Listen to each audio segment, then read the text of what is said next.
Bonne nuit, chers auditeurs. Notre voyage d'aujourd'hui vous invite à plonger au cœur de l'histoire humaine, à cette époque où le monde regorgeait de secrets et où les inventions étaient en avance sur leur temps. Nous plongerons dans l'univers des technologies anciennes disparues, où de brillantes découvertes naissirent, prospérèrent, puis, parfois, disparurent sans laisser de traces, ne laissant derrière elles qu'un murmure de suppositions et de surprises. Imaginez un vieux volume dont les pages ont jauni avec le temps. Vous le feuilletez lentement et chaque page révèle des informations étonnantes sur des époques révolues. Pas de précipitation, pas de chichi, juste une immersion paisible dans un savoir oublié. Imaginez-vous dans une bibliothèque ancienne où l'air est empli de l'odeur du vieux papier et de la sagesse des siècles, et où chaque volume recèle des histoires inédites. Nous avons souvent tendance à penser que le progrès technique est une ligne ascendante continue, où chaque nouvelle invention suit logiquement la précédente. Pourtant, l'histoire, telle une vieille sagesse, connaît de nombreux exemples de découvertes majeures, puis, pour diverses raisons, perdues pour la postérité. Des pans entiers du savoir et des méthodes de production ont disparu, comme dissous dans le temps, nous laissant, nous, les hommes modernes, perplexes. Comment les anciens Égyptiens pouvaient-ils déplacer des blocs de plusieurs tonnes? Comment les Romains ont-ils pu construire des structures qui tiennent des milliers d'années alors que notre béton se détériore après des siècles? Quels secrets les maîtres ont-ils gardés pour créer des lames qui, selon la légende, peuvent couper la soie dans l'air? Notre histoire d'aujourd'hui n'a pas seulement pour but de vous raconter des inventions extraordinaires, mais aussi de vous aider à vous détendre et à trouver la paix intérieure. Chaque récit sera paisible et riche en détails qui laisseront libre cours à votre imagination pour créer des images vivantes et apaisantes. Nous dévoilerons chaque secret petit à petit, laissant à votre esprit le temps de s'y plonger avant de passer au suivant. Laissez votre esprit vagabonder lentement dans les couloirs d'anciens ateliers, humez les parfums de matériaux oubliés, écoutez les sons étouffés du marteau et du feu. Imaginez-vous aux côtés des brillants inventeurs et artisans qui ont créé des merveilles avec des centaines, voire des milliers d'années d'avance sur leur temps. Nous parlerons du feu grégeois, qui brûlait même sur l'eau, du béton romain qui a duré 2000 ans, de l'acier de Damas dont les lames étaient légendaires, et même du verre flexible qui, selon la légende, était si parfait qu'il a dû être détruit. Nous aborderons ensuite les mécanismes, le mécanisme d'Anticythère, un ordinateur antique, la machine à vapeur de Héron d'Alexandrie, les orgues à eau de Ctésibios et même les chars automoteurs. Enfin, nous explorerons les secrets des structures mégalithiques, des pigments colorés et bien plus encore. Préparez-vous à être immergés dans un monde où les murs renferment les secrets de millénaires, où le silence est rempli d'échos du passé, dans un monde de technologies anciennes disparues. Maintenant que vous êtes complètement détendu et que votre respiration est douce et calme, nous sommes prêts à partir pour notre première aventure incroyable. Nous commençons notre immersion dans le monde des technologies disparues avec l'une des substances les plus mystérieuses et destructrices de l'Antiquité, le feu grégeois. Imaginez une flamme qui non seulement ne s'éteint pas dans l'eau, mais qui, au contraire, s'enflamme à sa surface avec une vigueur renouvelée, semant la panique et la terreur parmi les ennemis.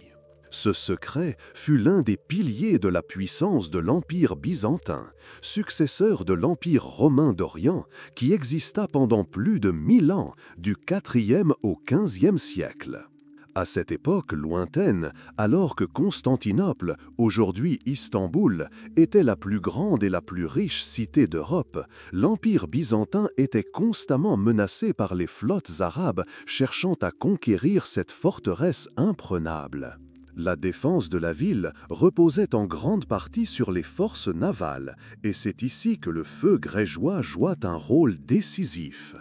Sa première utilisation connue remonte au 7e siècle, lorsque lors du siège de Constantinople par la flotte arabe, les Byzantins utilisèrent cette arme miraculeuse pour réduire en cendres les navires ennemis. La légende raconte que la recette du feu grégeois fut découverte par un ingénieur syrien nommé Callinicus, originaire d'Héliopolis, vers 672. Il transmit son secret à l'empereur Constantin IV. Son principe consistait à projeter un mélange inflammable à l'aide de dispositifs spéciaux appelés siphons, installés à la proue des navires byzantins. Imaginez une bataille navale. Les navires approchent et soudain, un jet de feu jaillit de la proue d'un navire byzantin. Celui-ci, tombé à la surface, ne s'éteint pas mais continue de brûler, dévorant les navires ennemis. L'effet psychologique d'une telle arme était colossal. Les marins ennemis, à la vue d'une flamme impossible à éteindre, étaient terrifiés et prenaient souvent la fuite. À ce jour, la composition exacte du feu grégeois demeure l'un des grands mystères de l'histoire. De nombreuses théories existent, mais aucune n'est universellement acceptée ni pleinement confirmée. Les hypothèses les plus courantes suggèrent que le mélange était à base de pétrole ou de pétrole brut, éventuellement mélangé à des ingrédients tels que la chaux vive, qui réagit violemment au contact de l'eau, dégageant de la chaleur et enflammant les matières inflammables. D'autres ingrédients possibles incluent le soufre, la résine, la graisse animale, la résine d'arbre ou même le nitrate de potassium appelé salpêtre. Le secret résidait peut-être non seulement dans la composition, mais aussi dans une méthode de préparation particulière ou dans la conception même du siphon qui permettait de mélanger les ingrédients juste avant leur libération. Le secret du feu grégeois était si important pour la survie de l'Empire byzantin qu'il fut jalousement gardé. La recette était transmise oralement, de l'empereur à ses confidents, et n'était apparemment jamais écrite. Cela permit de maintenir le monopole sur l'arme pendant des siècles. Cependant, c'est ce secret qui finit par la conduire à son oubli complet. Après le déclin et la chute définitive de l'Empire byzantin en 1453, lorsque les Turcs ottomans prirent Constantinople, le secret du feu grégeois fut perdu à jamais. Peut-être les derniers gardiens de ce savoir disparurent-ils, ou peut-être n'y eut-il tout simplement personne pour comprendre et reproduire pleinement cette technologie complexe dans ces conditions dévastatrices. De nos jours, scientifiques et historiens ont tenté à maintes reprises de recréer le feu grégeois, en s'appuyant sur des descriptions anciennes et des connaissances théoriques des réactions chimiques. Certaines expériences ont permis de créer des mélanges aux propriétés similaires, mais aucune n'a pu reproduire pleinement l'efficacité et l'inextinguibilité attribuées au feu grégeois originel. Cela ne fait que confirmer l'unicité et le génie de cet ancien secret, resté à jamais dans le passé. Laissez cette image de jet de feu brûlant à la surface de la mer se dissoudre lentement dans votre esprit. Ressentez la fraîcheur de la nuit et la paix profonde qui vous enveloppe. Laissez cette histoire d'une flamme ancienne, perdue dans le temps, vous transporter dans un monde de sommeil serein, où le murmure des siècles se mêle à votre souffle. Après avoir pensé à une flamme inextinguible par l'eau, nous nous intéressons à une autre merveille de l'ingénierie antique, le matériau qui a conféré à l'Empire romain son immortalité dans la pierre. Il s'agit du béton romain, ou, comme on l'appelait, l'opus caementicium. Ce n'était pas un simple mortier, C'était le secret de la durabilité qui a permis aux Romains de construire des structures monumentales qui subsistent encore aujourd'hui des milliers d'années plus tard. Imaginez la grandeur de la civilisation romaine. Des aqueducs s'étendant sur des kilomètres, des ponts enjambant des fleuves tumultueux, d'immenses dômes de temples comme le Panthéon, de grandioses amphithéâtres comme le Colisée, et des structures portuaires entières capables de résister aux assauts des vagues. Toutes ces structures sont saisissantes non seulement par leur ampleur et leur beauté, mais aussi par leur incroyable résistance au temps. Comparez cela au béton moderne qui commence souvent à se détériorer après 100 ou 200 ans, nécessitant des réparations constantes. Le béton romain a conservé ses propriétés pendant 2000 ans ou plus. Quel était cet incroyable secret? L'ingrédient clé qui distinguait le béton romain des mortiers plus primitifs était la pouzzolane. Il s'agit d'un type particulier de cendre volcanique nommée d'après la région de Puzols en Italie où elle était abondamment extraite. La pouzzolane, mélangée à de la chaux et de l'eau, ainsi qu'à des pierres et des briques brisées comme agrégats, entrait dans une réaction chimique unique. Contrairement à la chaux ordinaire, qui ne durcit qu'à l'air, la pouzzolane conférait au béton des propriétés hydrauliques, c'est-à-dire la capacité de durcir même sous l'eau. C'est ainsi que les Romains purent construire leurs incroyables ports et digues directement dans l'eau de mer. Des recherches modernes révèlent des propriétés encore plus étonnantes du béton romain. Les scientifiques ont découvert que ce matériau possède la capacité d'auto-régénération.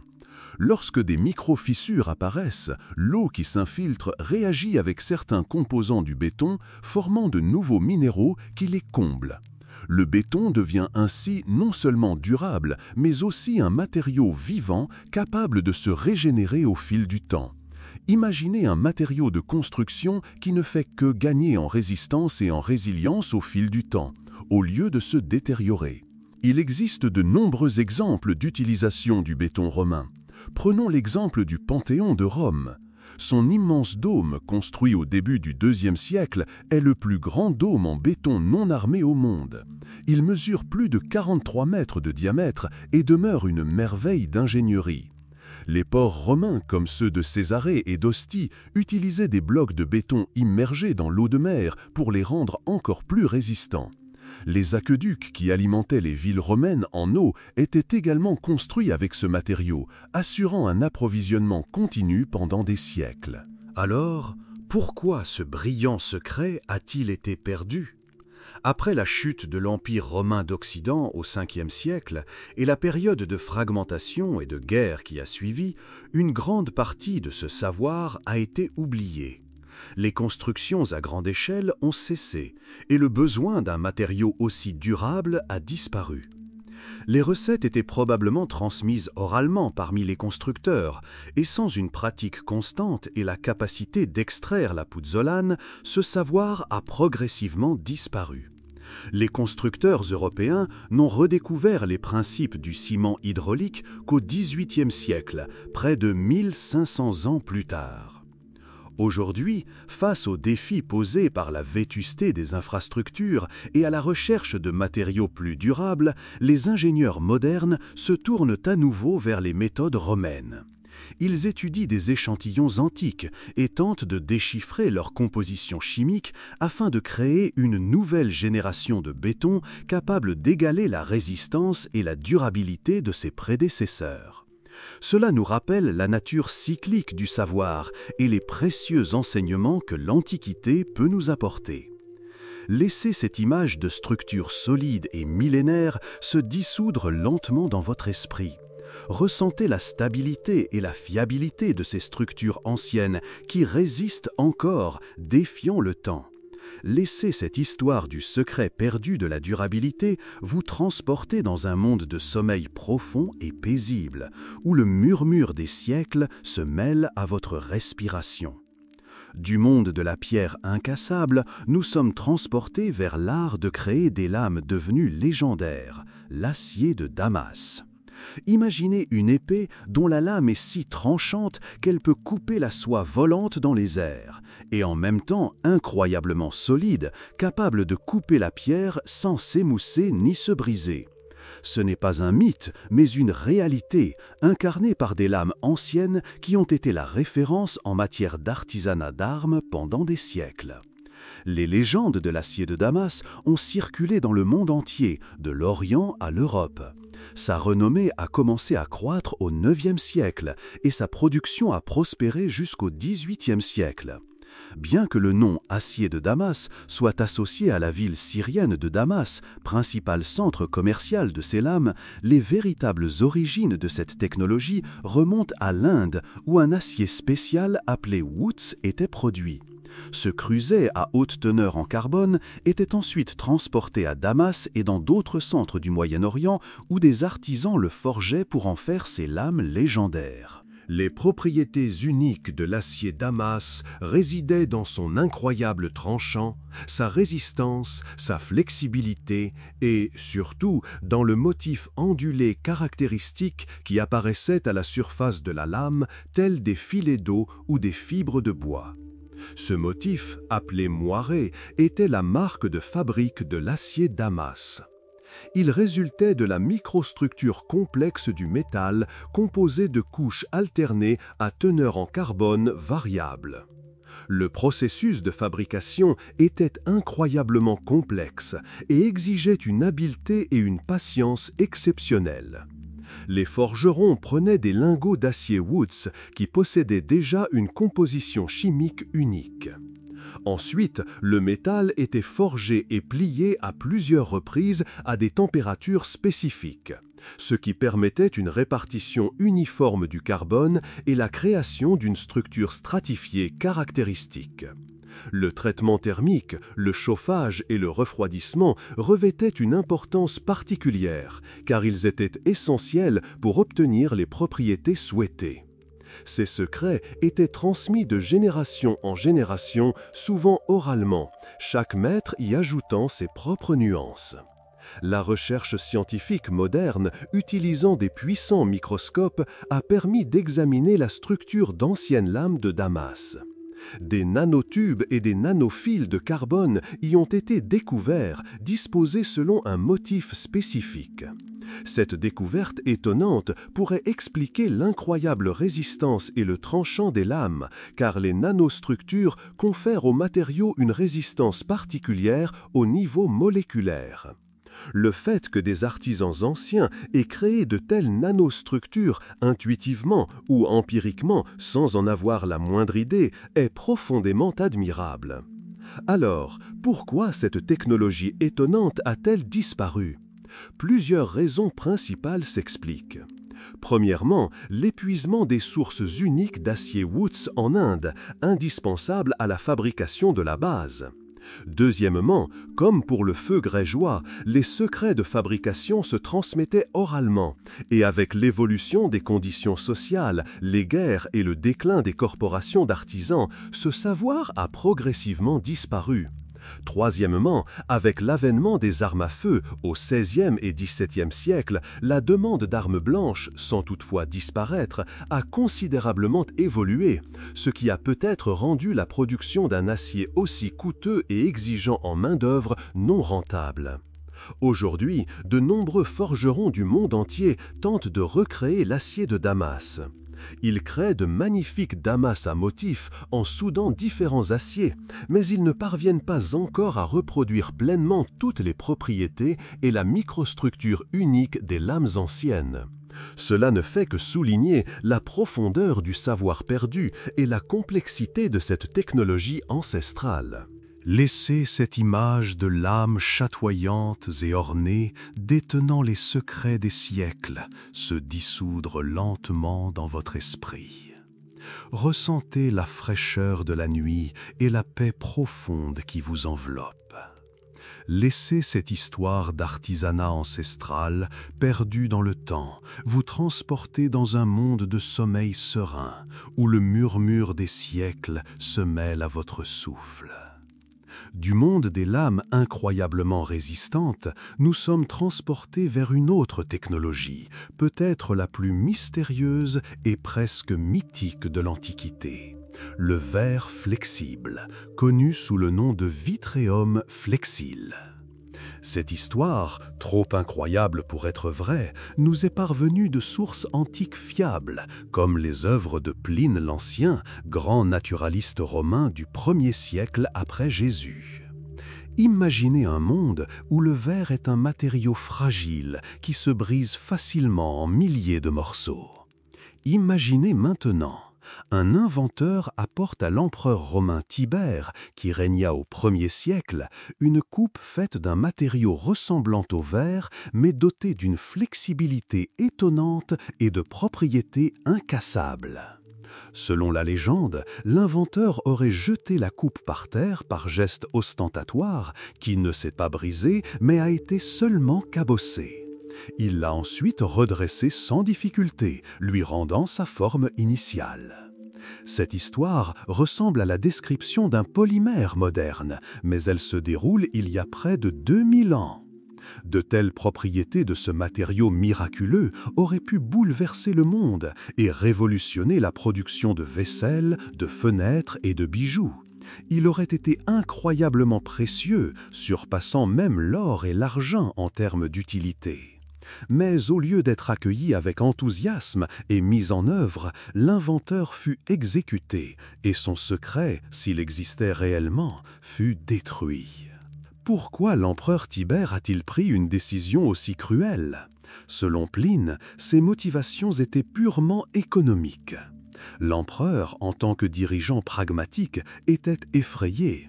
Il craignait que l'apparition d'un matériau comme le verre souple et incassable ne dévaluerait l'or et l'argent, ne fragilise l'économie de l'Empire romain fondée sur les métaux précieux et ne mène au chaos. Imaginez un monde où les produits de luxe, symboles de statut social, deviendraient soudainement bon marché et accessibles à tous. Cela pourrait détruire l'ordre établi. Tibère souhaitait peut-être aussi conserver le monopole du luxe et le contrôle du commerce qui constituait son pouvoir. Bien sûr, l'absence de preuves archéologiques de l'existence du verre flexible suscite des doutes chez de nombreux scientifiques modernes. Aucun fragment de ce matériau n'a été retrouvé à ce jour. Cela a donné lieu à de nombreuses théories sur la composition de cette substance mystérieuse. Peut-être s'agissait-il d'un type particulier de verre borosilicaté, plus résistant aux contraintes thermiques et mécaniques que le verre sodique ordinaire, ou bien d'un matériau composite, associant le verre à d'autres éléments, lui conférant des propriétés inhabituelles. Certains suggèrent même qu'il pourrait s'agir d'un type ancien de polymère ou d'un alliage à l'apparence trompeuse. Cette légende, bien que non prouvée, revêt une profonde signification philosophique. Elle nous rappelle combien les intérêts politiques et économiques peuvent souvent entraver le progrès scientifique et technologique. Parfois, les plus grandes inventions ne sont pas développées par manque de connaissances, mais par crainte des changements qu'elles pourraient entraîner. Le rêve de l'humanité d'un verre incassable et éternel perdure encore aujourd'hui, et la technologie moderne commence seulement à se rapprocher de ce que les anciens pouvaient avoir. Laissez l'image d'un bol fragile, mais incroyablement résistant, se dissoudre lentement dans votre esprit. Ressentez la fraîcheur de la nuit et la paix profonde qui vous enveloppe. Laissez cette histoire d'émerveillement perdu et de peurs humaines vous transporter dans un monde de sommeil serein, où le murmure des siècles se mêle à votre souffle. Nous quittons le monde des matériaux mystérieux pour découvrir des mécanismes d'une complexité étonnante, totalement impensable à l'époque. Notre prochaine plongée nous emmène au fond de la Méditerranée, sur les côtes de l'île grecque d'Anticythère, où, au début du XXe siècle, vers 1901, eut lieu l'une des découvertes archéologiques les plus étonnantes de tous les temps. Imaginez des pêcheurs d'éponges grecs plongeant dans les profondeurs et découvrant une épave romaine engloutie datant du 1er siècle avant Jésus-Christ. Parmi les débris et les artefacts recouverts de sédiments marins, ils découvrent un étrange objet en bronze qui, à première vue, semblait n'être qu'un simple morceau de pierre ou de bois corrodé. Personne n'aurait pu deviner qu'à l'intérieur de cet objet discret se trouvait un dispositif mécanique extrêmement complexe qui allait bouleverser notre compréhension des capacités technologiques des Grecs de l'Antiquité. Ce n'est que des décennies plus tard, grâce au travail minutieux des scientifiques et à l'utilisation de technologies de pointe telles que les rayons X et la tomodensitométrie, que le secret du mécanisme denticitaire fut révélé. Il s'agit d'un ensemble incroyablement complexe de plus de 30 engremages en bronze, en 3 logés dans un boîtier en bois mesurant environ 30 cm sur 18 sur 10, comparable à un grand livre. Ce mécanisme était en réalité un ordinateur analogique de l'époque, conçu pour les calculs astronomiques. Ses fonctions étaient étonnantes. Il pouvait prédire la position du Soleil et de la Lune dans le ciel, afficher les phases de la Lune et calculer les éclipses solaires et lunaires. De plus, ces cadrans affichaient divers calendriers, notamment les calendriers locaux égyptiens et grecs. Certains chercheurs pensent même qu'ils pouvaient suivre les mouvements des planètes connues à l'époque, Mercure, Vénus, Mars, Jupiter et Saturne. Il disposait également d'un calendrier sportif qui prédisait les dates des Jeux olympiques antiques et d'autres événements sportifs majeurs. Le niveau de sophistication de ce mécanisme est en avance de plus de 1000 ans sur son époque. Aucun autre mécanisme comparable n'avait été créé avant le XVIIIe siècle, avec l'apparition de la première horloge mécanique complexe. Cette découverte a contraint historiens et scientifiques à reconsidérer leur conception des capacités technologiques du monde antique. Si un tel mécanisme a pu être créé, cela signifie qu'il existait une tradition d'ingénierie de précision et une connaissance astronomique approfondie jusque-là inconnue. La question demeure, qui a pu créer cette merveille ? Parmi les auteurs possibles figurent des esprits aussi brillants qu'Archimède, le légendaire mathématicien et inventeur du IIIe siècle avant Jésus-Christ, ou Posidonius, philosophe et astronome rhodanien réputé pour ses connaissances en mécanique. Peut-être s'agit-il de l'œuvre de tout un groupe de scientifiques et d'artisans alexandrins talentueux dont les noms restent inconnus.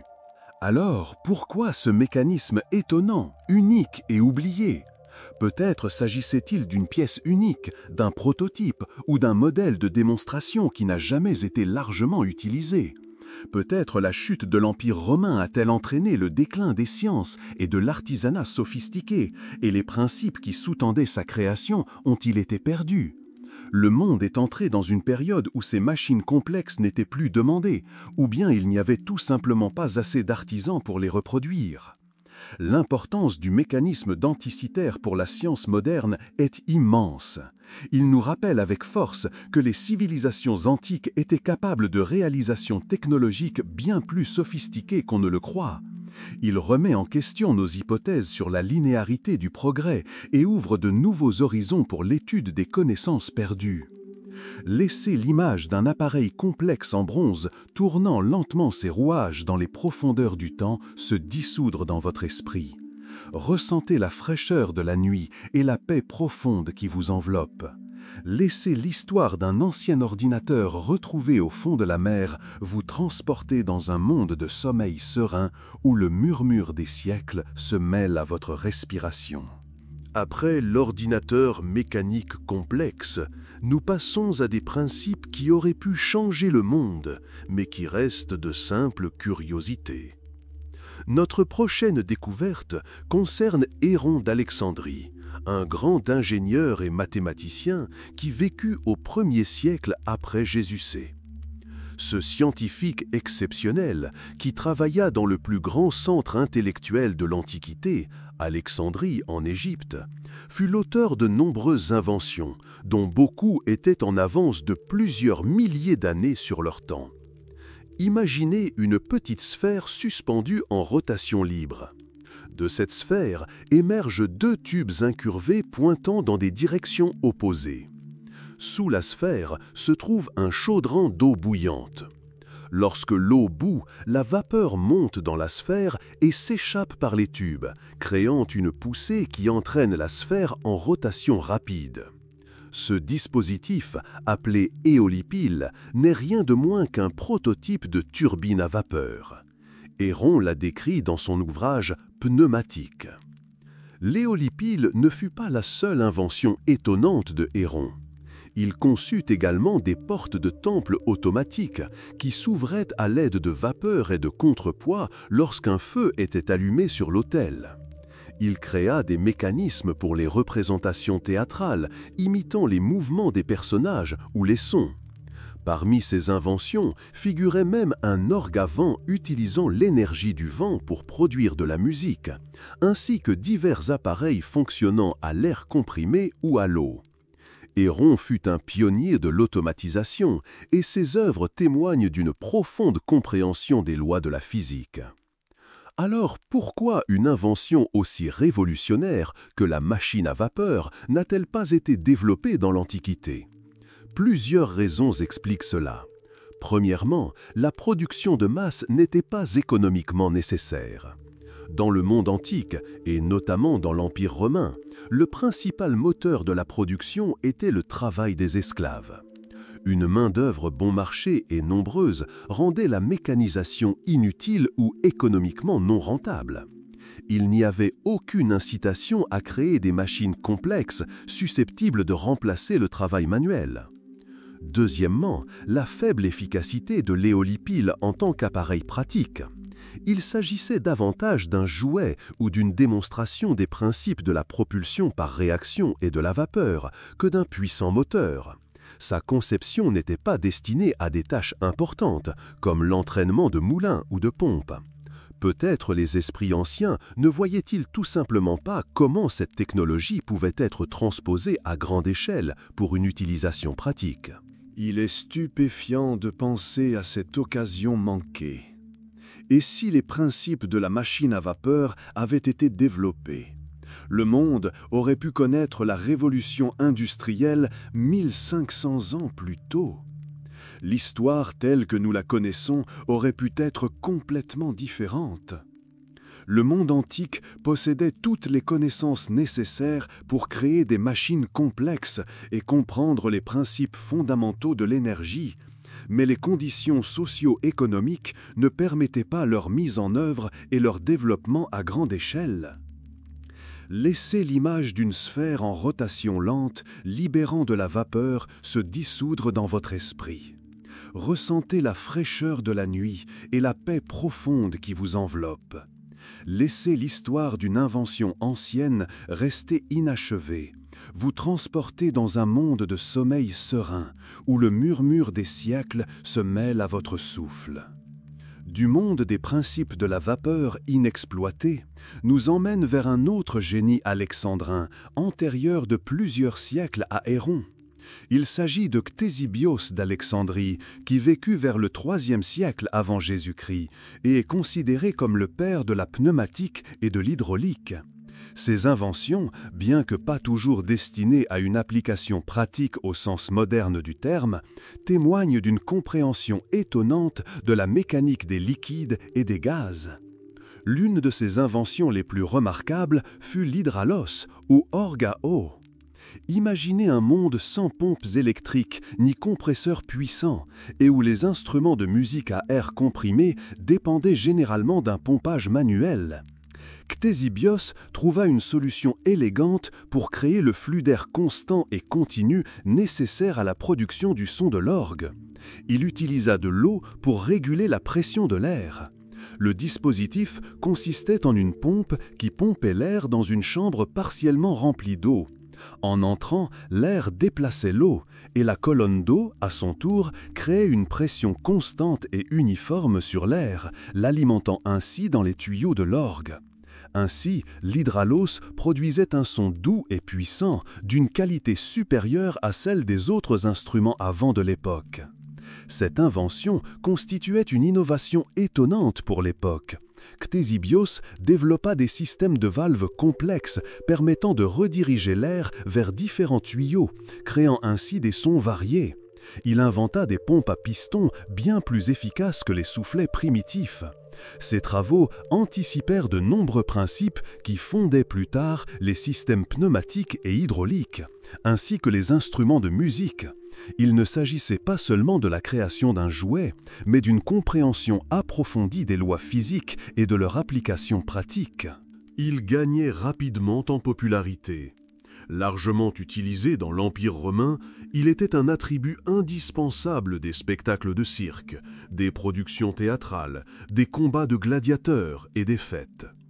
Sa sonorité puissante et unique captivait les auditeurs. Cependant, comme pour de nombreuses autres technologies complexes de l'Antiquité, après la chute de l'Empire romain et durant les périodes de déclin de la culture et de l'artisanat, le savoir-faire de la fabrication et de l'entretien de l'hydraulos se perdit.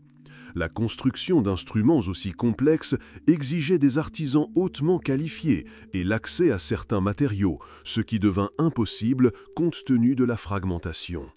Cependant, les principes posés par Ctésibios ne disparurent pas sans laisser de traces. Ses œuvres, bien que partiellement, survivirent grâce à d'autres auteurs antiques, et ses idées inspiraient les inventeurs ultérieurs. L'orgue à eau devint d'ailleurs le précurseur de l'orgue pneumatique moderne, et son histoire nous rappelle que même les inventions les plus amusantes en apparence peuvent contenir des principes scientifiques fondamentaux capables de changer le monde. Laissez l'image d'un ancien orgue à eau emplissant l'espace de sons extraordinaires se dissoudre lentement dans votre conscience. Ressentez la fraîcheur de la nuit et la paix profonde qui vous enveloppe. Laissez cette histoire de musique d'eau et d'air vous transporter dans un monde de sommeil serein, où le murmure des siècles se mêle à votre souffle. Du monde de l'hydraulique et de la pneumatique antique émerge une idée d'apparence incroyablement moderne, mais dont les racines remontent à l'Antiquité. Imaginez une machine automotrice capable de se déplacer sans force visible, sans contrôle animal ou humain. Ce concept fascine les inventeurs depuis la nuit des temps, comme en témoignent les chars automoteurs décrits par les auteurs antiques. Dans les écrits d'ingénieurs et de mécaniciens tels que Philon de Byzance, qui vécut au IIIe siècle avant Jésus-Christ, ou le déjà célèbre Héron d'Alexandrie, qui vécut au 1er siècle de notre ère, on trouve des descriptions ou des références à des dispositifs capables de se déplacer de manière autonome. Bien qu'aucun dessin précis de chariots autonomes, au sens moderne d'une voiture ou d'un train, n'ait survécu, ces références suggèrent l'existence de mécanismes plus simples, capables de se déplacer de manière autonome. La conception proposée de tels mécanismes aurait pu reposer sur l'utilisation d'un système d'engrenages, de cordes, de poids, voire d'eau. Par exemple, la version la plus simple aurait pu utiliser un poids tombant qui déroulerait lentement une corde reliée aux essieux du char par un système d'engrenage. Ou, comme dans d'autres inventions d'Héron, il aurait pu s'agir d'eau. L'eau s'écoulant d'un réservoir aurait mis en mouvement des palettes ou des engrenages qui, à leur tour, auraient transmis le mouvement aux roues. Ces mécanismes étaient probablement de petite taille et destinés à être exposés plutôt que transport de personnes ou de marchandises. Des sources indiquent que de tels automates auraient pu être utilisés lors de cérémonies religieuses ou de représentations théâtrales. Imaginez comment, comme par magie, une statue ou un petit chariot se mettait en mouvement dans le temple, créant l'impression d'un miracle divin. Cela frappait l'imagination des spectateurs et renforçait leur foi. Peut-être certains de ces dispositifs faisaient-ils partie d'un système complexe de mécanique du temple, conçu pour créer des effets impressionnants. Cependant, comme pour la machine à vapeur de Héron, il existait un obstacle technologique et un manque de nécessité pratique pour que de telles inventions soient largement développées. Le monde antique ne disposait ni des matériaux, ni des méthodes de production de masse, ni des incitations économiques nécessaires pour créer des machines complexes et autonomes. La main-d'œuvre servile était bon marché et disponible, et les dispositifs mécaniques complexes étaient coûteux à produire et à entretenir, et leur efficacité était extrêmement faible par rapport aux besoins du monde réel. Par conséquent, ces inventions restaient davantage des curiosités et des démonstrations de génie technique que des signes avant-coureurs de la révolution industrielle. Cependant, cette idée témoigne d'un profond désir humain d'automatisation depuis l'Antiquité. Le désir de créer un mécanisme fonctionnant de manière autonome, sans intervention humaine constante, était inhérent à nos ancêtres. Ce désir, bien que non pleinement réalisé dans l'Antiquité, a jeté les bases des découvertes scientifiques et des avancées technologiques. Laissez l'image d'un char mystérieux et silencieux se fondre dans votre esprit. Ressentez la fraîcheur de la nuit et la paix profonde qui vous enveloppe. Laissez cette histoire d'un ancien pilote automatique, peu répandu, vous transporter dans un monde de sommeil serein, où le murmure des siècles se mêle à votre souffle. Du monde des étranges engins mécaniques, nous sommes transportés vers les structures gigantesques qui illuminaient le chemin des marins de l'Antiquité et symbolisaient la grandeur des civilisations. Il s'agit des phares du monde antique, dont le summum de l'ingénierie était, bien sûr, le légendaire phare de Pharos à Alexandrie.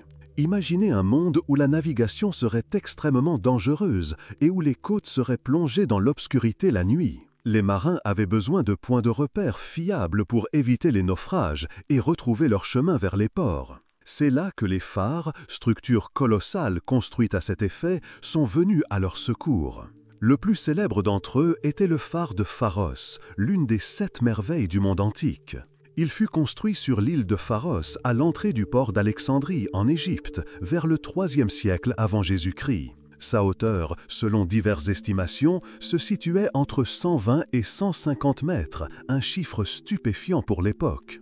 Imaginez un tel colosse dominant la mer. Sa construction dura une 20aine d'années. Les solutions d'ingénierie utilisées pour sa construction étaient incroyablement complexes. Le phare était construit en pierre claire, probablement en marbre, et comportait 3 niveaux. Le niveau inférieur était carré, celui du milieu octogonal et le niveau supérieur cylindrique. Tout en haut se trouvait une immense plateforme d'observation, où brûlait un feu le jour et où une puissante source de lumière illuminait la nuit. La légende raconte qu'à l'intérieur du phare se trouvaient des mécanismes complexes pour acheminer le carburant et peut-être même un système de miroirs ou de lentilles qui augmentait considérablement la luminosité, le rendant visible jusqu'à 50 km de distance. Imaginez ce puissant faisceau lumineux perçant l'obscurité de la nuit, indiquant le chemin aux navires perdus. Le phare de Pharos n'était pas le seul, bien qu'il fût le plus célèbre. D'autres civilisations antiques ont également construit des phares, bien que moins grandioses, comme ceux de Rhodes et de Sicile. Ces structures ont joué un rôle essentiel dans le développement du commerce maritime et la sécurité de la navigation. Elles permettaient aux navires d'entrer dans les ports en toute sécurité, la nuit ou par mauvais temps, ce qui réduisait considérablement le nombre de naufrages et contribuait à la prospérité du commerce. Alors, pourquoi ces merveilles technologiques ont-elles disparu ? Les principales raisons sont les catastrophes naturelles, comme les tremblements de terre, qui ont progressivement détruit ces structures gigantesques au fil des siècles. Le phare de Pharos a été gravement endommagé par plusieurs tremblements de terre au XIVe siècle, avant d'être finalement détruit. De plus, le manque d'entretien et les guerres ont également contribué à leur oubli. Au fil du temps, les connaissances sur la construction et le fonctionnement de ces systèmes réfléchissants à grande échelle se sont perdues, et ce n'est que bien plus tard, au Moyen Âge et à l'époque moderne, que l'humanité a recommencé à construire des phares complexes. L'importance des phares anciens est difficile à surestimer. Symbole de progrès, de sécurité et de puissance, ils témoignaient de la capacité de l'homme à vaincre les éléments et à éclairer l'inconnu. Leur disparition nous rappelle la fragilité des réalisations humaines face à la nature et au temps. Laissez l'image d'une puissante lumière traversant la mer nocturne se dissoudre lentement dans votre esprit. Ressentez la fraîcheur de la nuit et la paix profonde qui vous enveloppe.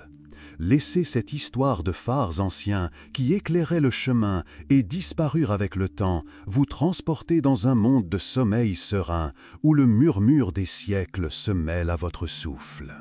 Du monde des phares grandioses, nous sommes transportés en Orient, dans le Japon antique, à l'époque dite de Kofun. Cette période, d'environ 250 à 538 après Jésus, fut celle de la formation des premiers États sur les îles japonaises. Elle a laissé derrière elle non seulement d'immenses tumulus, les kofun, qui servaient de caveaux funéraires à la noblesse, mais aussi les mystères d'un savoir-faire exceptionnel en matière de travail du métal.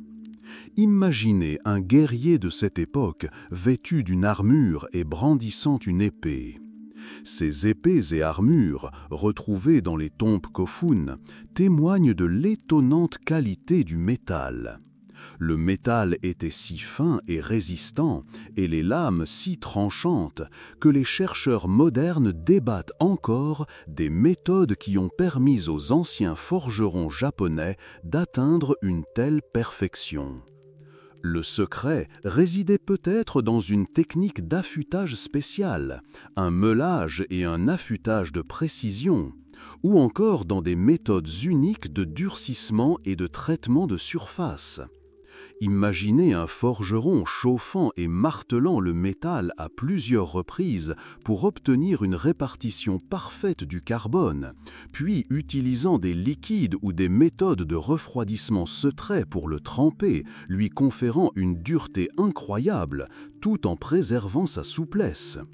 Il a peut-être également utilisé des abrasifs spécifiques pour la finition, ce qui lui a permis d'obtenir un tranchant parfaitement lisse et tranchant. Certains chercheurs suggèrent que des rituels et des croyances mystiques ont pu être mêlés à ces procédés, conférant à l'arme une puissance non seulement physique, mais aussi spirituelle. Ces techniques de travail du métal représentaient le summum de l'artisanat à leur époque. Les épées fabriquées grâce à cette technologie possédaient une puissance de coupe et une durabilité exceptionnelles, ce qui en faisait des armes redoutables entre les mains des guerriers. Alors pourquoi cette technologie hautement développée a-t-elle été oubliée? Les raisons peuvent être différentes. Peut-être qu'avec l'avènement du bouddhisme et l'influence culturelle croissante de la Chine et de la Corée au cours des siècles suivants, certaines traditions artisanales et écoles de forge ont progressivement disparu ou se sont transformées.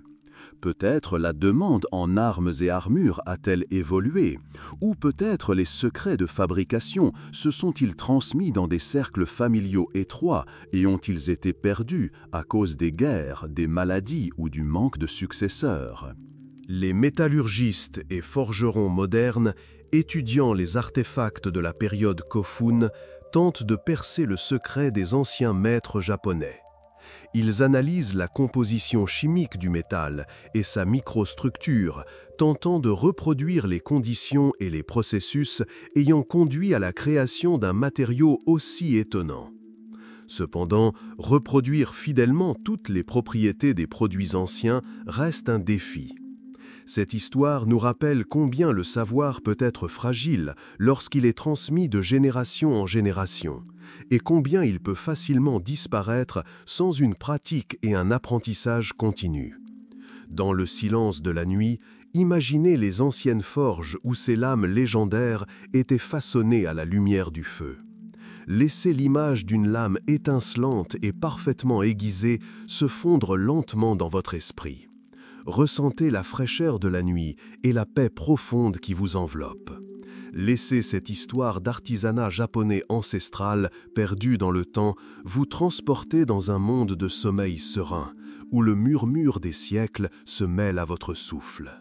Du monde des mystérieuses lames japonaises, nous sommes transportés dans l'un des lieux les plus vibrants et les plus anciens de la planète, l'Égypte antique. Imaginez des temples majestueux et des chambres funéraires ornées de fresques incroyablement vives et lumineuses. Le plus frappant est que ces peintures, appliquées sur la pierre il y a des milliers d'années, ont conservé leur fraîcheur et leur éclat d'origine jusqu'à aujourd'hui, malgré le soleil brûlant du désert et l'humidité séculaire des tombes. Ce mystère suscite encore aujourd'hui l'admiration et les interrogations des chimistes et restaurateurs modernes. Imaginez-vous dans l'une de ces tombes, où des scènes de la vie des pharaons, des dieux et de l'au-delà prennent vie sur les murs. Vous y voyez un bleu profond, symbole du ciel et de la divinité, un rouge vif, symbole de la vie et du sang, un jaune ensoleillé et un vert apaisant. Ces pigments étaient obtenus à partir de minéraux naturels, le lapis-lazuli pour le bleu, la malachite pour le vert, l'ocre pour le jaune et l'hématite pour le rouge. Mais la poudre minérale elle-même n'adhère pas au mur. Le principal mystère réside dans les liants et les techniques d'application qui ont assuré une telle durabilité. L'un des pigments les plus célèbres et les plus remarquables était le bleu égyptien, un pigment artificiel considéré comme l'un des premiers pigments synthétiques de l'histoire. Il était obtenu en chauffant un mélange de sable de quartz, de cuivre ou de minerai de cuivre, de chaux et d'alcali à des températures élevées, entre 800 et 1000 degrés Celsius. On obtenait ainsi une frite bleue qui était ensuite réduite en poudre. Ce pigment présentait non seulement une belle couleur, mais était également extrêmement résistant à la lumière et à l'humidité. Au-delà des formules pigmentaires elles-mêmes, les Égyptiens de l'Antiquité utilisaient probablement des techniques sophistiquées de préparation et d'application des surfaces. Les murs pouvaient être recouverts d'une fine couche d'apprêt à base de plâtre ou de chaux, créant une base idéale pour la peinture. Les liens pigmentaires pouvaient inclure du blanc d'œuf, de la colle animale, des gommes ou des résines, qui assuraient une forte adhérence à la surface et protégeaient la couleur. Ces techniques permettaient aux peintures de résister à des millénaires d'exposition environnementale tout en conservant un éclat remarquable. Alors, pourquoi ce secret a-t-il été perdu ?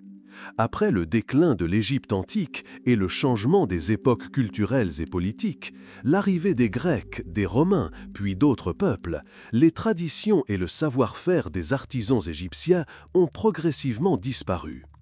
Les méthodes transmises de génération en génération n'ont pas toujours été consignées par écrit, et avec la disparition des écoles et des ateliers des temples, les secrets se sont fondus dans l'histoire. Peut-être les préférences en matière de matériaux ont-elles changé, ou l'extraction de certains minéraux est-elle devenue difficile. Les chimistes et restaurateurs du monde entier continuent d'étudier les peintures de l'Égypte ancienne, cherchant à comprendre leur composition et leur méthode d'application. Malgré toutes les technologies modernes, reproduire fidèlement la durabilité et l'éclat des fresques égyptiennes antiques demeure un défi. Cela nous rappelle que les maîtres anciens possédaient un savoir profond que nous commençons seulement à redécouvrir. Laissez cette image des couleurs vives et éternelles qui décorent les temples antiques se fondre lentement dans votre esprit.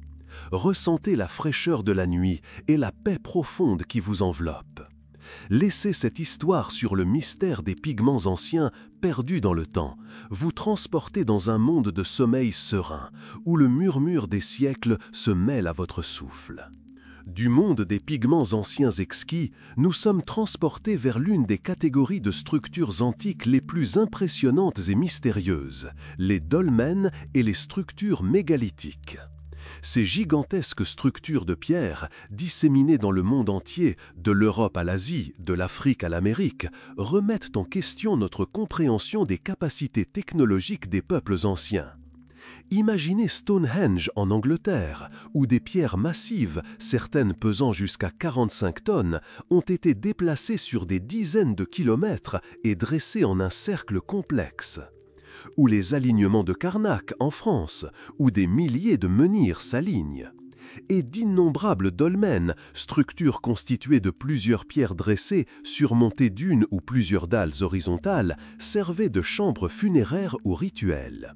Ces structures ont été construites entre 5000 et 3000 avant Jésus, à une époque où les roues telles que nous les connaissons n'existaient encore, où les animaux de trait n'étaient pas en nombre suffisant, et encore moins les grues ni les engins de chantier lourds.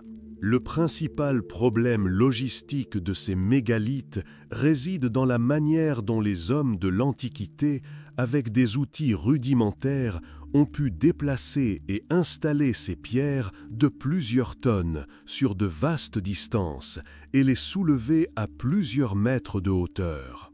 Cela exigeait une organisation et une coordination exceptionnelles, ainsi qu'une compréhension approfondie des principes physiques. Il existe plusieurs théories sur sa construction. Les plus courantes font appel à des rampes inclinées construites progressivement au fur et à mesure que la pierre était soulevée. Imaginez des milliers de personnes tirant manuellement une énorme pierre le long d'une telle rampe à l'aide de cordes et de rouleaux en bois. Il est également possible que des systèmes de levier aient lentement soulevé et déplacé les pierres. Certaines théories évoquent l'utilisation de l'eau, par exemple pour créer des surfaces glissantes ou même pour le transport par flottaison dans des canaux. Cependant, même les méthodes les plus simples nécessitaient d'énormes ressources humaines et beaucoup de temps. Symbolisme et objectif. Ces mégalithes font également l'objet de vifs débats. Nombre d'entre eux, notamment les cromlechs comme Stonehenge, sont considérés comme des observatoires astronomiques orientés vers les solstices et les équinoxes. D'autres servaient manifestement de chambres funéraires pour les nobles, tandis que d'autres étaient des lieux rituels pour les cérémonies et le culte. Ils étaient des centres de vie et de mort, des lieux de pouvoir et de connexion au cycle cosmique. Perte de connaissance. La construction des mégalithes a coïncidé avec la disparition ou la transformation des cultures qui les avaient construits. Peut-être les secrets se sont-ils transmis dans des cercles restreints de prêtres ou de chefs, et après leur disparition, ces méthodes ont-elles été oubliées? Le changement climatique, l'arrivée de nouveaux peuples, le développement de nouvelles technologies et de nouvelles religions ont-ils contribué à l'oubli des pratiques de constructions anciennes? Les scientifiques et passionnés modernes mènent des expériences pour tenter de reproduire les méthodes de construction des mégalithes, et chaque fois, ils sont convaincus de la complexité de la tâche. Cela nous émerveille encore plus devant les peuples anciens qui, apparemment à main nue, ont créé des structures qui défient les siècles. Laissez cette image d'énormes pierres mystérieuses soulevées par le vent se dissoudre lentement dans votre esprit. Ressentez la fraîcheur de la nuit et la paix profonde qui vous enveloppe. Laissez cette histoire sur les mystères du soulèvement d'énormes pierres vous transporter dans un monde de sommeil serein, où le murmure des siècles se mêle à votre souffle. Après avoir étudié les mystérieux dolmens et les questions sur le mouvement des pierres géantes, nous passons à une hypothèse encore plus révolutionnaire, mais controversée. Elle suggère que certaines des structures préhistoriques les plus monumentales auraient été créées non pas par le soulèvement massif de blocs massifs, mais par l'utilisation d'une sorte de ciment oublié ou de géopolymère. Imaginez que les pierres utilisées pour construire certaines parties des pyramides d'Égypte ou des structures mégalithiques d'Amérique du Sud, par exemple, n'aient pas été extraites de carrières, mais moulées sur place, à la manière dont nous coulons le béton aujourd'hui. Cette théorie audacieuse, activement défendue par le savant français Joseph Davidovits depuis la fin du XXe siècle, remet en question les idées reçues sur l'archéologie. Qu'est-ce qu'un géopolymère? Ce sont des matériaux créés à partir de minéraux naturels, comme l'argile, le calcaire ou la cendre, par réaction chimique avec des solutions alcalines. Cette réaction produit un matériau dur, semblable à de la roche, qui est essentiellement de la pierre synthétique. Si les anciens savaient mélanger certains types de roches concassées avec de l'eau et des liants, ils pouvaient verser ce mélange dans des coffrages, le laissant durcir et former des blocs de la forme et de la taille souhaitées directement sur place. Plusieurs éléments étayent cette hypothèse, bien qu'ils fassent encore l'objet de vifs débats au sein de la communauté scientifique. Par exemple, certains chercheurs soulignent la microstructure des pierres individuelles des structures anciennes, qu'ils considèrent différentes de la pierre naturelle, et qui présentent des signes de durcissement artificiel, tels que la présence de bulles d'air ou d'inclusions organiques. Ils soulignent également parfois l'absence de traces évidentes de travail à l'outil sur certaines surfaces, ainsi que des blocs parfaitement ajustés mais de forme irrégulière, apparemment impossibles à tailler ou à transporter. Il est toutefois important de noter que cette théorie est très controversée parmi les archéologues et les géologues. De nombreux scientifiques estiment que la majorité des preuves suggèrent des méthodes de construction traditionnelles, comme la taille, le transport et le levage de pierres. Ils soulignent que la théorie des géopolymères n'explique pas tous les aspects de la construction et que les anomalies découvertes pourraient s'expliquer par des processus naturels ou d'anciennes méthodes de traitement encore mal comprises. Cependant, si la théorie s'avère ne serait-ce que partiellement correcte, elle pourrait bouleverser notre compréhension des techniques de constructions anciennes. Elle démontrerait que nos ancêtres possédaient une connaissance de la chimie des matériaux que nous commençons seulement à redécouvrir.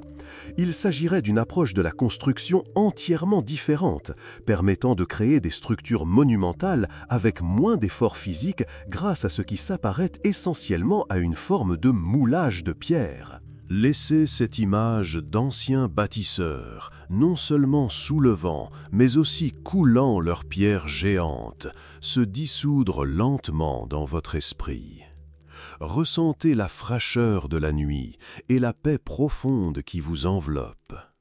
Laissez cette histoire de ciment oublié et les secrets des édifices préhistoriques vous transporter dans un monde de sommeil serein, où le murmure des siècles se mêle à votre souffle. Du monde des mystères matériels associés à la pierre et à son traitement, nous sommes transportés vers une forme encore plus subtile et insaisissable de savoir ancien, l'architecture acoustique des temples antiques. Imaginez que les murs d'une structure ancienne en apparence ordinaire puissent transformer le son au point de le rendre mystique, presque surnaturel. Cette caractéristique étonnante a été observée dans de nombreuses structures anciennes à travers le monde. Des sanctuaires souterrains de Malte, comme l'hypogée de Al-Saflieni, à certaines pyramides mayas d'Amérique centrale, en passant par d'anciens tumulus d'Irlande. Dans ces lieux, le son se comportait de manière tout à fait inhabituelle. Des murmures pouvaient être entendus à de grandes distances, des sons isolés résonnaient, créant un bourdonnement profond, ou, à l'inverse, certaines fréquences étaient complètement absorbées. Imaginez un prêtre prononçant un mot ou psalmodiant un mantra dans la pénombre d'un temple antique. Ce son, au lieu de simplement se dissiper, entre en résonance avec la pièce, s'amplifie et revient comme un écho, créant l'impression que l'espace vibre au rythme de la voix. L'objectif de ces effets était probablement profondément religieux et rituel. C'était un puissant moyen d'influencer les paroissiens, de créer l'effet de la présence divine, de renforcer les prières et les cérémonies. Peut-être, grâce à de tels artifices acoustiques, les prêtres pouvaient-ils créer l'illusion de la voix des dieux ou du bourdonnement sacré qui plongeait les fidèles dans un état de transe. Les méthodes utilisées par les architectes antiques pour obtenir ces effets restent encore mal comprises. Ils utilisaient probablement une connaissance approfondie de la forme de la pièce, de son volume, de la hauteur des plafonds et des matériaux utilisés pour la construction des murs et des sols. Certaines courbes des murs, l'emplacement des niches, l'utilisation de pierres aux propriétés différentes, tout cela pouvait faire partie d'une approche complexe de la maîtrise du son. Malheureusement, il n'existe pratiquement aucune source écrite sur ces principes architecturaux, ce qui les rend encore plus difficiles à déchiffrer. Ce savoir était très probablement transmis oralement, de maître à apprenti, et s'inscrivait dans une tradition sacrée ou artisanale. Les raisons de l'oubli. Cette science acoustique trouve ses racines dans l'évolution des pratiques religieuses, la destruction de nombreux bâtiments anciens et la perte des traditions architecturales elles-mêmes. Au fil du temps, avec le déclin des cultures anciennes et l'arrivée de nouvelles cultures, cette connaissance subtile a peut-être été tout simplement oubliée, voire perdue. Grâce à la modélisation et aux mesures acoustiques, les chercheurs modernes tentent de recréer et de comprendre les principes qui sous-tendent ces effets sonores anciens. Cela nous permet non seulement de mieux comprendre le monde des rituels anciens, mais inspire également les architectes modernes à créer des espaces aux propriétés acoustiques uniques. Laissez cette image de son résonnant dans des murs anciens se dissoudre lentement dans votre esprit. Ressentez la fraîcheur de la nuit et la paix profonde qui vous enveloppe. Laissez cette histoire de sons de temples anciens perdus dans le temps vous transporter dans un monde de sommeil serein, où le murmure des siècles se mêle à votre souffle. Du monde des mystères acoustiques invisibles, nous passons aux preuves physiques d'une précision étonnante qui intrigue encore les ingénieurs et les archéologues modernes. Il s'agit d'anciennes machines à tailler la pierre, des méthodes qui permettaient à nos ancêtres de créer des surfaces parfaitement planes, des angles droits et des coupes précises sur les pierres, comme s'ils utilisaient des découpeuses laser modernes. Imaginez des blocs de basalte ou de granit découverts en Égypte, ou les pierres incroyablement serrées du Pérou et de Bolivie. Certaines de ces pierres présentent des surfaces parfaitement lisses et des angles droits que l'utilisation d'outils primitifs en cuivre ou en bronze ne peut expliquer. On dirait que des scies ou des forêts géants ont traversé les roches les plus dures avec une précision incroyable, laissant des entailles lisses et polies. Parfois, ces entailles présentent des fines rainures parallèles, ce qui peut indiquer l'utilisation d'un outil rotatif semblable à une scie circulaire moderne. L'archéologie traditionnelle utilise des scies en cuivre avec des abrasifs comme le sable de quartz. Imaginez une longue plaque de cuivre enfoncée dans la pierre, ajoutant constamment un abrasif dur entre elle et la pierre. Ou encore des tiges de forage qui, toujours à l'aide d'un abrasif, perçaient des trous cylindriques. Cependant, l'efficacité de ces méthodes pour créer des œuvres d'une telle ampleur est débattue depuis des millénaires. Atteindre une telle précision nécessiterait des outils disparus ou des méthodes impossibles à reproduire intégralement. Cela donne lieu à des hypothèses sur l'utilisation possible de technologies inconnues. Les anciens Égyptiens et Incas auraient-ils possédé le secret d'alliage plus dur permettant de tailler le granit, ou auraient-ils utilisé des méthodes spéciales encore inconnues?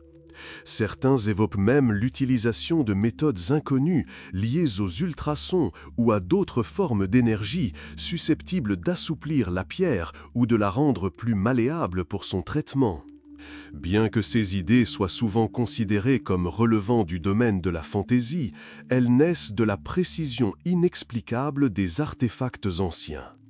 L'un des mystères les plus célèbres est la maçonnerie polygonale d'Amérique du Sud, comme celle de Sacsayhuaman ou du Machu Picchu. Ici, d'énormes pierres de forme irrégulière sont assemblées avec une précision telle qu'il est impossible d'y insérer la moindre lame de couteau, et tout cela sans mortier. Cela exige non seulement une taille parfaite, mais aussi un ajustement précis de chaque pierre unique à sa voisine. Ces œuvres de pierre parfaitement exécutées sont les témoins silencieux d'un savoir perdu. Elles remettent en question nos idées sur les capacités des peuples anciens et nous poussent à nous demander combien d'autres secrets technologiques se cachent dans les profondeurs de l'histoire. Peut-être nos ancêtres possédaient-ils des connaissances supérieures aux nôtres dans certains domaines et nous commençons seulement à en prendre conscience. Laissez cette image de pierre taillée parfaitement régulière, conservant les mystères des siècles, se dissoudre lentement dans votre esprit. Ressentez la fraîcheur de la nuit et la paix profonde qui vous enveloppe. Laissez cette histoire de précision qui soulève des questions vous transporter dans un monde de sommeil serein, où le murmure des siècles se mêle à votre souffle. Du monde de la taille de pierre de précision étonnante, nous sommes transportés vers un autre domaine, non moins mystérieux, du savoir ancien, l'utilisation des miroirs et des lentilles. Imaginez un monde où, sans télescope ni microscope, il existerait déjà des dispositifs optiques capables de créer de véritables miracles presque au-delà de la réalité.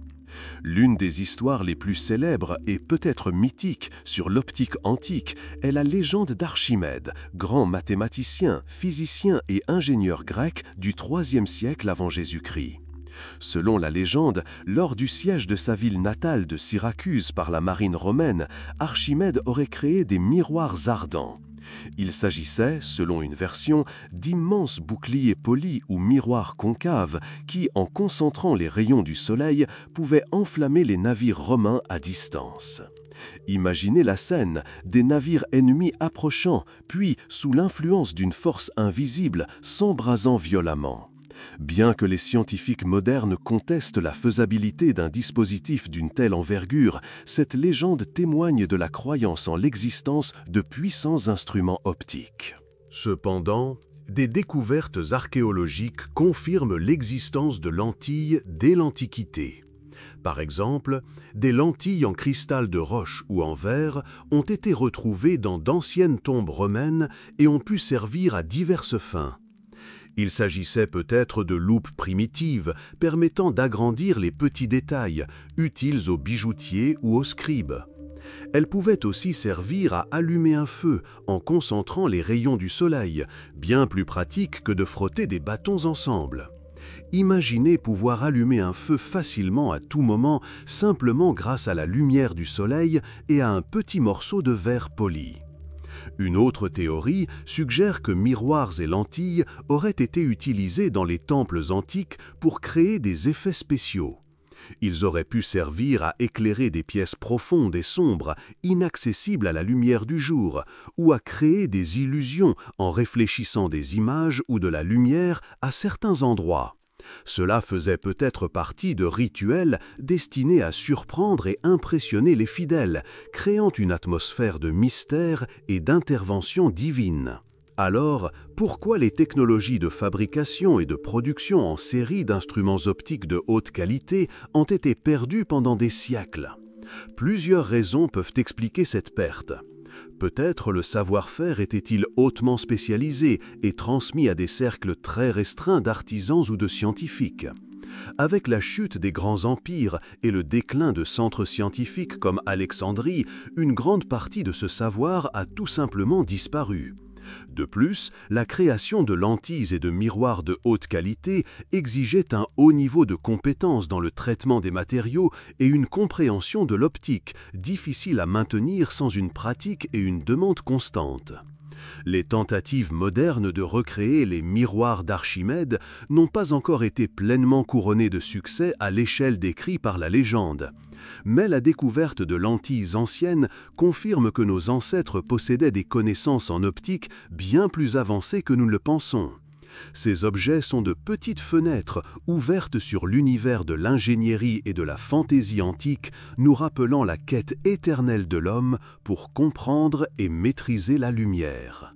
Laissez cette image de miroirs et de lentilles scintillant captant la lumière du soleil en mystérieux rayons se dissoudre lentement dans votre esprit. Ressentez la fraîcheur de la nuit et la paix profonde qui vous enveloppe. Laissez cette histoire d'optique fantastique, perdue dans le temps, vous transporter dans un monde de sommeil serein où le murmure des siècles se mêle à votre souffle. Du monde de l'optique antique et des mystères de la lumière, nous descendons encore plus profondément sous terre, dans le monde des mineurs d'autrefois. Imaginez qu'il y a des milliers d'années, bien avant l'invention des machines à vapeur et de l'électricité, des hommes s'aventuraient déjà à des profondeurs incroyables à la recherche de métaux et de minéraux précieux. Il ne s'agissait pas de simples puits, mais de véritables cités souterraines de travail d'une ampleur stupéfiante.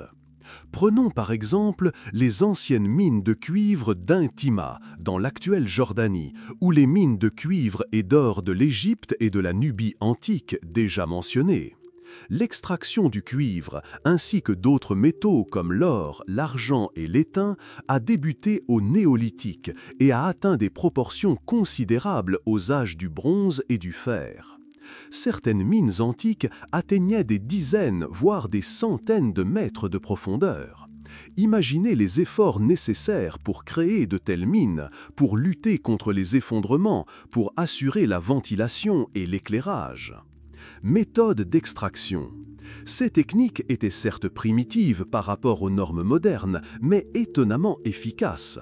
L'une des principales méthodes pour fendre la roche dure était le feu. Les ouvriers allumaient un feu directement à proximité de la roche, puis le refroidissaient rapidement avec de l'eau. La différence de température provoquait des fissures dans la pierre, qui pouvaient être taillées à l'aide de marteaux de pierre, de bronze ou de cuivre, puis plus tard de pics et de ciseaux en fer.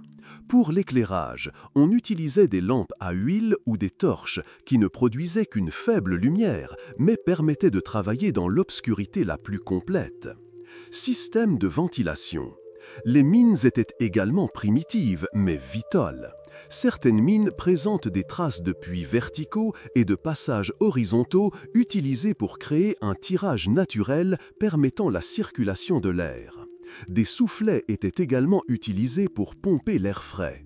Le transport et l'extraction du minerai à la surface étaient extrêmement laborieux.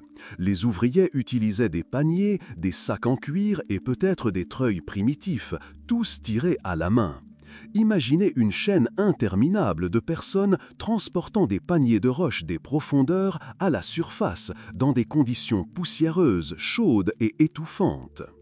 Alors pourquoi certaines de ces grandes mines ont-elles été abandonnées et oubliées ? Plusieurs raisons peuvent expliquer ce phénomène. La principale est l'épuisement des réserves de minerais dans certains filons. Lorsque l'exploitation minière est devenue non rentable, la mine a été purement et simplement abandonnée. L'évolution des technologies d'extraction et de traitement des métaux, ainsi que l'émergence de nouveaux gisements plus riches dans d'autres régions, ont également eu un impact. Au fil du temps, ces mines ont été envahies, se sont effondrées ou ont été inondées et leur emplacement est tombé dans l'oubli. Ces mines ancestrales témoignent silencieusement de l'incroyable ténacité et de l'ingéniosité de nos ancêtres, prêts à travailler dans les conditions les plus extrêmes pour extraire des métaux précieux. Elle nous rappelle le prix que l'humanité a payé pour ses progrès et jusqu'où nous étions prêts à aller dans les entrailles de la Terre à la recherche de ressources. Laissez cette image d'ancienne mine, profonde et mystérieuse, se dissoudre lentement dans votre esprit. Ressentez la fraîcheur de la nuit et la paix profonde qui vous enveloppe. Laissez cette histoire de mineurs anciens, perdus dans le temps, vous transporter dans un monde de sommeil serein, où le murmure des siècles se mêle à votre souffle. Des profondeurs des mines anciennes, nous nous élevons vers l'une des découvertes les plus intrigantes et controversées, qui pourrait indiquer que les peuples anciens avaient peut-être connaissance de l'électricité, la soi-disante batterie de Bagdad. Imaginez une expédition archéologique dans la banlieue de Bagdad, la capitale de l'Irak moderne, en 1936. Lors des fouilles, un artefact très inhabituel a été découvert. Un petit récipient en argile d'environ 14 cm de haut. À l'intérieur se trouvait un cylindre en cuivre et une tige de fer. Le tout était scellé par un bouchon d'asphalte. La découverte en elle-même était intéressante, mais c'est l'archéologue allemand Wilhelm König, qui étudia l'artefact en 1938, qui émit une théorie audacieuse quant à sa fonctionnalité. Il suggéra que le récipient pouvait être une ancienne batterie galvanique. Si un liquide acide, tel que du vinaigre, du jus de citron ou du vin, était versé dans le récipient, une réaction électrochimique se produisait entre le cylindre de cuivre et la tige de fer, capable de générer une faible tension électrique. Des expériences ultérieures sur des répliques de cette batterie montraient qu'elle était effectivement capable de produire un courant électrique de 0,8 à 2 volts. La question principale est à quoi pouvait bien servir un tel appareil s'il s'agissait réellement d'une pile? Plusieurs théories existent. L'une des plus populaires est la galvanisation, qui consiste à recouvrir un métal d'un autre, plus précieux, comme l'or ou l'argent. Imaginez comment créer l'illusion d'un objet en or en utilisant seulement une fine couche de métal précieux. D'autres théories évoquent un usage médical, comme le soulagement de la douleur par stimulation électrique, ou un usage décoratif, par exemple pour faire briller des statues ou des bijoux. Cependant, comme beaucoup d'autres technologies mystérieuses, l'absence d'utilisation généralisée de cette batterie reste un obstacle à son acceptation comme preuve de l'électricité ancienne. Si les anciens connaissaient l'électricité, pourquoi n'existe-t-il aucune preuve plus évidente de son utilisation dans leur vie quotidienne ou dans des projets à grande échelle? Pourquoi n'a-t-on pas découvert d'autres batteries plus puissantes ou plus nombreuses? Ce phénomène a suscité un débat parmi les spécialistes, beaucoup considérant la batterie de Bagdad comme un simple récipient destiné à stocker des parchemins ou d'autres matériaux, plutôt que comme une source d'électricité. Cependant, le mystère de ces connaissances perdues demeure.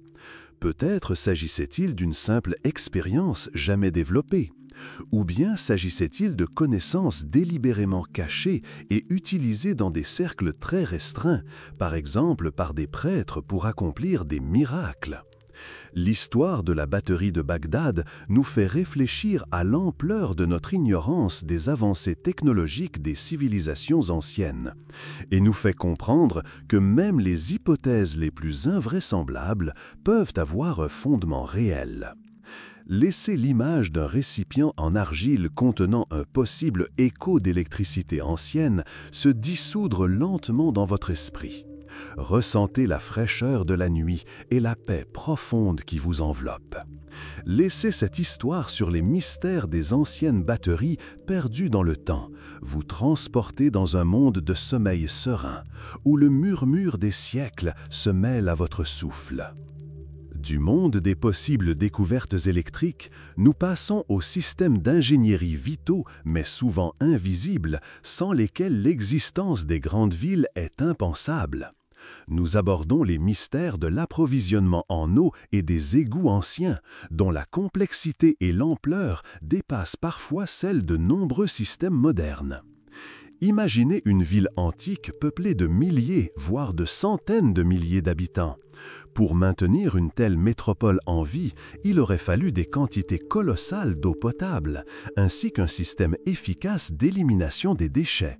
Des civilisations antiques comme l'Empire romain, les cultures précolombiennes des Amériques et même certaines villes du Moyen-Orient ont créé des solutions techniques étonnantes à ces problèmes. Prenons l'exemple de l'Empire romain. Ces aqueducs déjà mentionnés approvisionnaient les villes en eau potable à hauteur de millions de litres, alimentant fontaines, thermes et foyers. Mais leur réseau d'égouts, comme la célèbre Cloaca Maxima, la grande cloaque de Rome, construite au VIe siècle avant Jésus-Christ, n'était pas moins impressionnant.